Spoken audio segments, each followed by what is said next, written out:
У дыбысының дауысты және дауыссыз болып айтылуы. Сабақтың мақсаты сөздердегі у дыбысының қандай жағдайда дауысты және дауыссыз болатыны туралы қорытынды жасайтын боласыңдар. Ендеше балалар, сабағымызды мына тапсырмадан бастаймыз. Бірінші тапсырма: кестедегі сөздерді оқы. Сөздердегі у дыбысының қандай жағдайда дауысты және дауыссыз болатыны туралы қорытынды жасаңдар. Сурет: елу, сусын, шуақ. Улы сөздерінде у дауысты дыбыс. Ал дәуіт, егеу, әуен, бауырмал, уақыт сөздерінде у дыбысы дауыссыз. Ал енді сөздердегі у дыбысының қандай жағдайда дауысты және дауыссыз болатыны туралы қорытынды жасай қойыңдар.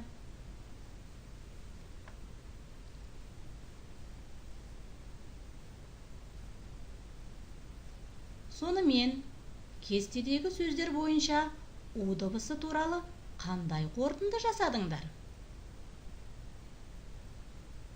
Енді жасаған қорытындыларыңды дұрыс жауабымен салыстырып көріңдер.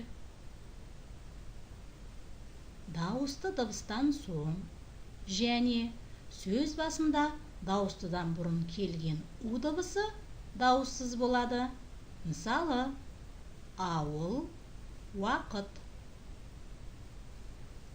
Дауыссыз дыбыстан соң және сөз басында дауыссыздан бұрын келген у дыбысы дауысты болады. Мысалы, сусын, улы. Жарайсыңдар балалар. Келесі тапсырмаға назар аударайық.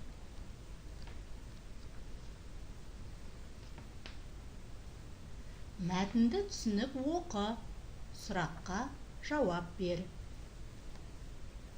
Сәуле өздерің сияқты екінші сынып оқушысы. Ол сәнді киінгенді ұнатады. Әсіресе қуыршағына түрлі киім таңдап, сәнді киіндіргенді жақсы көреді. Бүгін қуыршағына қазақтың ұлттық киімін кигізбекші. Бірақ бас киім таңдауда қатты қиналды. Ол ойлана келіп, қуыршағына кигізді. Сәуле қуыршағына қандай бас киім кигізді екен? Мұны табу үшін мына суреттерге мұқият қараңдар. Суреттегі қазақтың ұлттық бас киімдері қалай аталады? Сәуле қуыршағына мына бас киімдердің қайсысын кигізді деп ойлайсыңдар?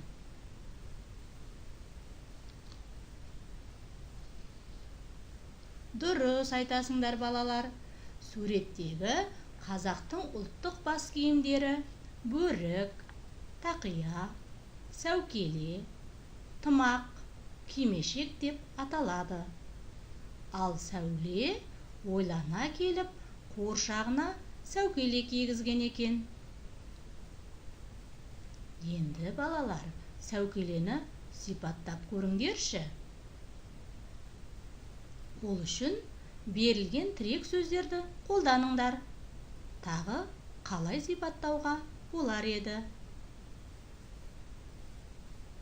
Тірек сөздер: әдемі, гауһар тастармен көмкерілген, оюланған, матамен тысталған.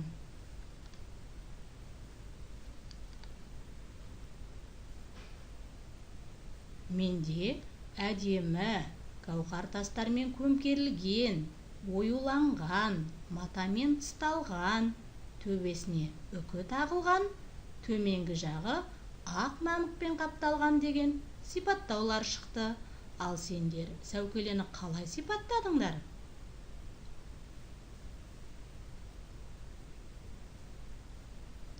сәукеле сөзінде у дыбысы дауысты ма, дауыссыз ба? Дұрыс, дауыссыз. Неліктен? Иә, балалар, у дыбысы дауысты дыбыстан кейін келсе, дауыссыз болады. Жарайсыңдар. Енді жаңа оқыған мәтіннің ішінен у дыбысы бар сөздерді тауып, дауысты, дауыссыз екенін ажыратайық. Мәтіннен у дыбысы бар сөздерді тауып, дауысты, дауыссыз екенін ажырат.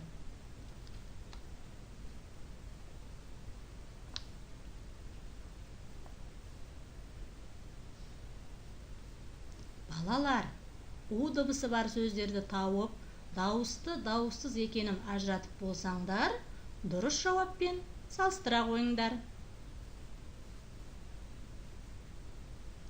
Оқушысы қуыршағына сөздерінде у дыбысы дауысты, ал сәуле, таңдауда, сәукеле сөздерінде у дыбысы дауыссыз.